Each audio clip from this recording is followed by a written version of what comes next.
एका मनशाचें बें कितें म्हणून आनीक मनशाक कळलें तर त्या मनशाक नियंत्रण करचें. तो कितलो व्हडलो राही जावं दी, अधिकारी जावं दी, कितेंय जावं दी, ताचें बें खंयचेय एरिया तर ताका बें आसा म्हणून ताका कळीत जालें तर ताका कसलो की एक गोंगो दाखोवन आनेकलो व्यक्ती ताचो फायदो जोडटा.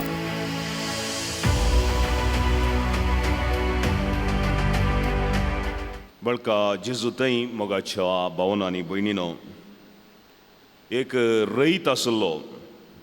सकाळीं उठोवन आपल्या शेतांत बी ओमच्या खातीर तो ताच्या गोडानाक येता आनी तें ओमचें बी त्या गोडानांतलें भरून दवरिल्लें आपल्या एका बटयेक तो घालता. आनी हें पांतें जावन आसलें, उजवाड स्वश्ट नासलो.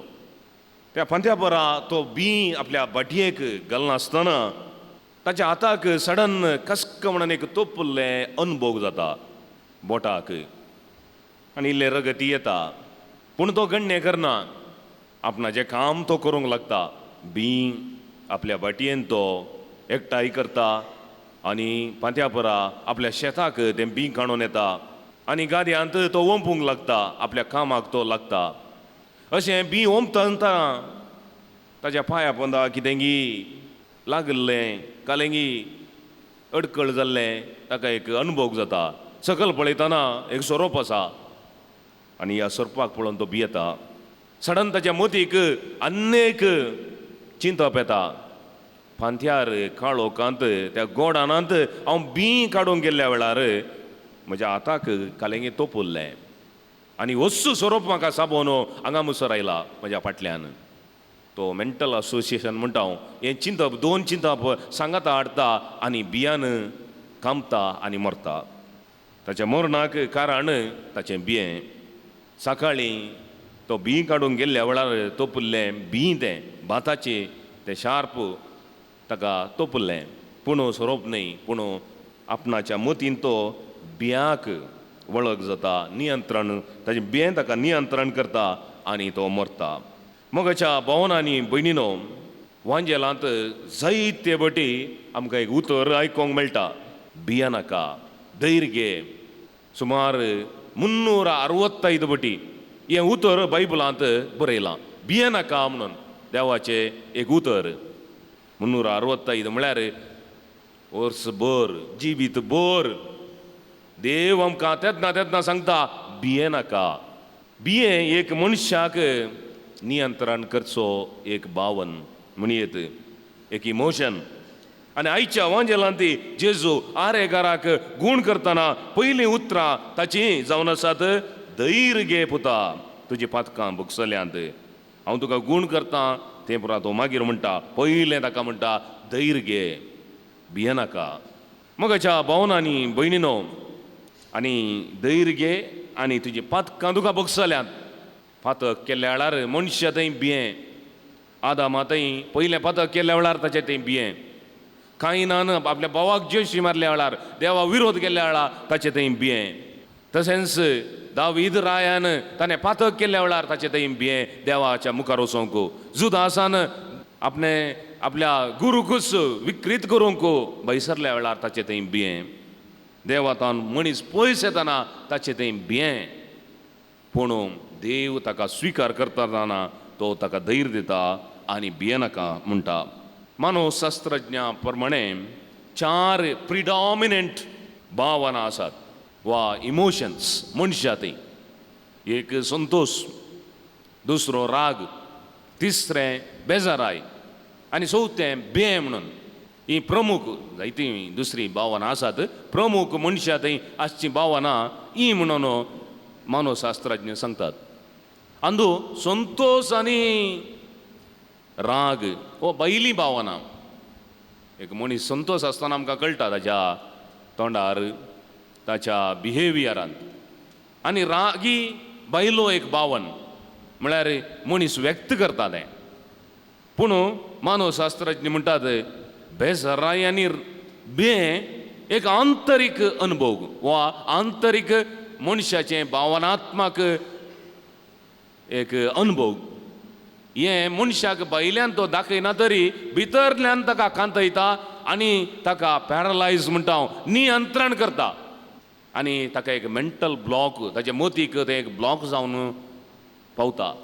देखून मनीस येतावन पयस जाल्ल्या वेळार मनीस स्वतंत्र जाता. जावंक पुरो पिडीच्या भलायकेतन पातकातावन आनी ताचे सर्वत्रीक अभिवृद्धीक तो स्वतंत्र जाता. मगाच्या भावना आनी भयणीनो, आमकां खंयतान पुराय येता.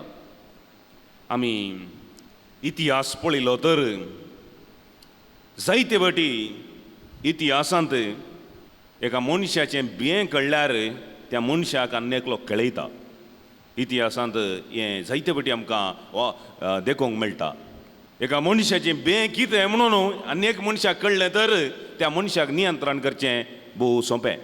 तो कितलो व्हडलो राही जावं दी, अधिकारी जावं दी, कितेंय जावं दी, ताचें खंयचेय एरिया तर ताका आसा म्हणून ताका कळीत जालें तर आनी एकलो व्यक्ती ताचो फायदो जोडटा. आनी आजुनी आमच्या राजकियांत हेंच चलता. मनशाचें खंय आसा, ताणें कितेंय पातक करन, ताचें कितेंय उणेंपण आसन ताका आसलें तर ताका कसो लोगी एक गोंगो दाखोवन आनी एका पार्टींतल्यान आनी एक पार्टीक ताका ओडून हाडचें काम करतात. कित्याक ताका खंयी एक आसा थंय ED गी, CBI गी आनी कितें गी म्हणलो एक गोंगो दाखोवन ताका थंयतान आनी एक पार्टीक शिफ्ट करचें तलें काम आजुनी चलता. हें संवसाराच्या आरंभातावन राजकीयांत आनी जायत्या सामाजीक विशयांत मनशाचें कळ्ळें तर मनशाक नियंत्रण करचें भोव सुलभ. पूण देवाचें उतर आमकां म्हणटा नाका धैर्य घे म्हणून. आनी सोमी दुसऱ्या वंजलांत दुसऱ्या कडेन म्हणटा कोणाकच ह्या संवसारांत तुमी नाकात, ह्या संवसारांत कोणाकच तुमी नाकात म्हणून, कुडीक नाश करच्याक नाकात म्हणून जेजू आनी कडेन मातेवाच्या वंजलांत म्हणटा. असो अर्थ कितें? आमचें खंयतान येता? जायते फावटी आमचें येवचें संवसारी वस्तूतावन, कुडीतावन, अदीक आत्मविश्वासातावन म्हणयेत. येता आमकां थोडे फावटी आमची कसली नेमी ऑफ फियर्स म्हणल्यार आमकां कितें जावन भोगता. आमकां भोगता फाल्यां विशयांत अबावट फ्युचर, इनसेक्युरिटी, अभद्रताय. आमकां आमच्या पिडे विशयन, आमकां आमच्या मोडणा विशयन, आमकां आमच्या पयशा विशयन, आमच्या आमच्या जाग्या विशयन, आमच्या भांगारा विशयन, आमकां आमच्या भुरग्यां विशयन, घोवा विशयन, बायले विशयन. हें सगळें कसलें संवसारी लौकीक तें ह्या संवसाराक लक्ती जाल्लें. पूण एक मनीस आत्मीक जिवितांत वडावळ जाता. एक मनीस ह्या संवसारा विशयतावन, कित्याक संवसारी विशय तात्कालीक, संवसारी वस्तू तात्कालीक, देखून आमकां थंय आसा. पूण एकलो मनीस आपूण केवल कूड न्हय, आपूण एक देवाचो भुरगो, देवाचो म्हजो आत्मो देव कोणाक नाश करूंक जायना. ह्या संवसारांत जिवीत म्हणजे तात्कालीक, म्हणजे सर्गीन जिवीत तें सस्नीक म्हणून एक आत्मीक चिंतप ताचें थंय आसा. तर आमच्या कुडीची, पिडेची, मरणाची आमकां ना. आनी ह्या संवसारी विशय आनी वस्तू एक दीस हांव सांडून वेतलो. म्हणजे दायज सर्गीन आजार म्हणलो आत्मीक चिंतप मनशा थंय येता तर ताचें थंय ना. कित्याक आत्मीक दायज कोणातान काडूंकय जायना, कोणातान दिवंकय जायना. देवान मात तें आमकां दिवंक जाता, देवान मात तें काडून व्हरूंक जाता, मनशाक तें जायना. पूण जायते फावटी आमची ह्या संवसारी वस्तूक आमी लब्ध जाल्ल्या वेळार, आमी देवाक लब्ध जाल्ल्या वेळार खंडीत हें पयस जाता. आनी आयच्या वांजेलांत आमकां वाचूंक मेळटा एक आरेगार, ताका 4 जण ओवन हाडटात. ताणें धैर्य सांडलें कोण ना, ताका विस्वास नातलो कोण ना, आमकां कळीत ना. पूण 4 जण ताका ओवन हाडटात. आनी लुका आनी मार्काच्या वांजेलांत हाचें सगळें डिटेल आमकां दिलां. ते पाक्याक सोडटात, पाक्यें ओपण करतात आनी थंयतान ताका देवयतात. आनी जेजू तांकां गूण करता. मातेवाच्या वांजेलांत ते डिटेल्स दिवनात, केवल 4 जण व्यक्ती ताका ओन हाडनयले आनी जेजू मुखार ताका दवरलें आनी तांचो बोवार्थ पळोवन जेजू म्हणटा धैर्य घे पुता तुजी पातकां बगसल्यान. म्हळ्यार धैर्य सांडिल्ल्यांक आमी धैर्य दिवयेत. ह्या व्यक्तीक आर मारिल्ल्या व्यक्तीक ताणें धैर्य सांडिल्लें कोणा. म्हजी पिडा जालें, म्हजें मुग्धलें जिवीत, हांव आनी मरतां आनी हांव उठना, हांव कटल्यारच म्हजें जिवीत जालें मुग्धलें म्हणून तो भियेल्लो शर्मेल्लो. पूण हे 4 जण ताचे सांगाता रावतात आनी तांच्या तावन कितें तांकां करूंक जाता ते करतात. जेजू थंय ताका आपोवन हाडटात आनी जेजू आनी हे 4 जण ह्या मनशाक धैर्य दितात आनी जेजू म्हणटा धैर्य घे पुता आनी तुजी पातकां तुका बगसल्यान. जेजू म्हणटा जायते फावटी थोडे फावटी पिडेक विविध कारणां आसात, पूण थोडे फावटी पातकी एक पिडेक कारण जावंक पुरो आनी जेजू त्या आरिगाराक तुका धैर्य घे आनी तुजी पातकां बगसली म्हणून जेजू म्हणटा. केन्ना तांची पातकां बगसतात ताका धैर्य मेळटा आनी तो स्वस्थ जाता आनी नवो व्यक्ती जाता आनी ताचे तावन भें पयस येता आनी तो गूण जाता. मगच्या बोन आनी भयणीनो, आमच्या जिवितांत आमकां जायतीं भें आसात, पूण आज जेजू आमकां सर्वांक एकच उतर सांगता धैर्य घे पुता धैर्य घे दुव. जेजू थंय आमी धैर्य घे सई. ह्या संवसारी जायते अडकळी आसात, जायते वस्तू आमकां बेश्टायतात, जायते सबार संगत्यो आमकां